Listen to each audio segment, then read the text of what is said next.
Hi friends, मी वर्षा भोसले. चला mutton biryani बनवूया.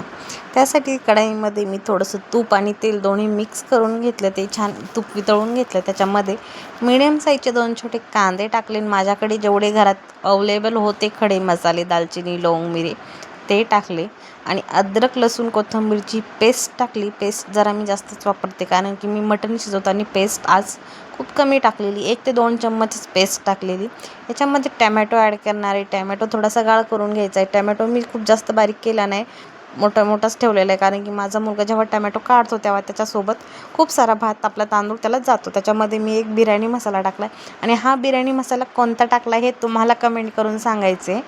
मीठ टाकलं आहे. छानपैकी मसाला तेल सुटेपर्यंत परतवून घेतला आहे आणि मटण मी शिजवून घेतलेलं आहे. बघू शकता तुम्ही. मटण मी तुम्हाला या अगोदरही दाखवलेलं आहे की कसं शिजवायचं आणि त्याची टेस्ट कशी लागते.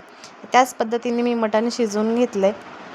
आणि कोणाकोणाच्या घरात असं उक्कड खायला आवडतं, एक कमेंट करून सांगायला विसरू नका बरं का. मस्तपैकी मी उक्कड काढलं आणि आपण जो मसाला तयार केला होता बिर्याणीसाठी तो टाकला. गरम पाण्याने कढई धुवून टाकली. त्याच्यामध्ये पुन्हा ते कुकर गॅसवर ठेवलं. त्याला छान उकळी येऊ दिली. बासमती राईस हा छान मी स्वच्छ धुवून घेतला व कुकरमध्ये घालून घेतला. छानपैकी टेस्ट केलं. एकदम सुपर डुपर टेस्ट झाली होती. कुकरचं झाकण लावलं. छानपैकी 2 शिट्ट्या मी हाय फ्लेमवर केल्या आणि 2 शिट्ट्या मी लो फ्लेमवर केल्या आणि बघू शकता तुम्ही इतकी सुंदर अशी बिर्याणी झाली होती या खायला. आणि खरंच सांगा बिर्याणी कशी वाटली. एकदम सोप्या पद्धतीनं. Like, share, subscribe please.